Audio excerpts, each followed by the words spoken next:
It's too much, and there's one shoving something in my so that is rape by all standards. Who wears the crown of impunity in East Africa? If you ask Kenya's sharp-tongued activists, the answer no longer lies within their borders. Eyes and outrage have shifted squarely to Tanzania's President Samia Suluhu. Once hailed as a breath of fresh air after the Magufuli era, Suluhu now finds herself accused of tightening the very shackles she once promised to break.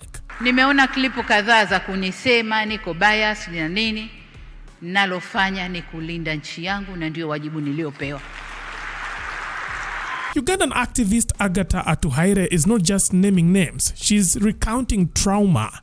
Her journey to Tanzania to witness the treason trial of opposition leader Tundu Lissu turned into a nightmare straight out of a police state playbook. And I get there and the first order is take off your clothes. Before you do anything, there's one who hits me with something on the back, and there's one who violently takes off all my clothes. Abducted, tortured, and allegedly violated in unspeakable ways, Atuhaire says she paid dearly for crossing an invisible line, the one that separates curious visitors from unwanted witness. They take off all my clothes, they throw me down, they handcuff me. You will see some of they handcuff me, but they tried to put a sweater before the handcuffs. So I think the injuries here would have been worse, but there's this, then there is this. There's one hitting under my feet so badly. The pain was too much. And there's one shoving something in my so that is rape by all standards. For 4 days, Atuhaire disappeared into the shadows of Tanzanian custody. She emerged on Thursday night, dumped like a broken toy at the Ugandan border, legs swollen and dignity battered. I'm screaming so hard, and I am screaming, and they bring something to cover my mouth. They increase the volume of the car. At first I didn't know what that was for, but of course I am scared. Her account shared by the Agora Central for Research paints a grim portrait of justice silenced by force. Until I started hearing Boniface scream. So they had increased the volume so that I don't hear him. But the pain they were inflicting on him was too much. She wasn't alone. Kenya's firebrand activist Boniface Mwangi also crossed into Tanzania. Same course, same consequences. According to Mwangi, his 4-day detention was laced with brutal beatings that left him unable to walk. I have gone through very 4 dark days. I've been tortured very badly. I can barely walk. But I'm very concerned about Agather because we were tortured together and they did very horrible things to us. So I hope that Agather is safe. So wherever Agather is, she should know that you're praying for her and for her safety.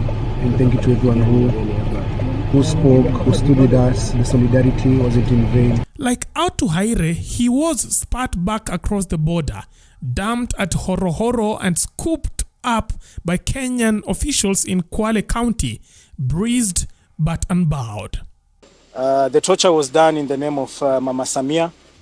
As they were using all manner of objects, they kept asking them to say, Asante, Mama Samia, Asante, Mama Samia, as they continuously were torturing them.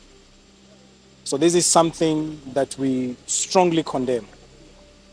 And this was done to persons who had committed no illegality. Their main mission was to go and observe a judicial process. They were in Tanzania to follow up on a case in court. And now the region is watching. Martha Karua has fired off diplomatic flare signals to the African Union, the East African Community, and every acronym in the human rights Rolodex.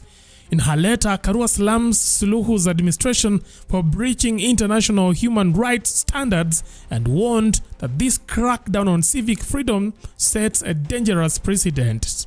Swelling on his feet is, beginning to reduce. Today he looks better than yesterday. But you can imagine torture to the extent that you cannot walk, you cannot stand on your own. And this is what happened to them. So as Wakili has said, we want the whole world to know what is happening in Tanzania. It is a murderous regime, an authoritarian regime. People have been killed. People have disappeared in Tanzania.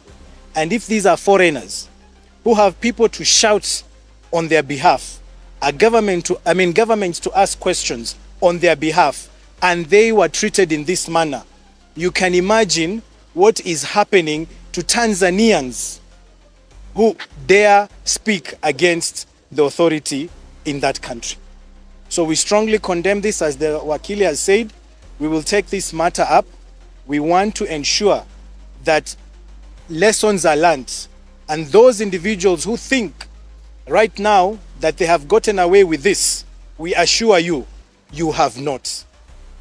Justice will be done, and we assure you of that.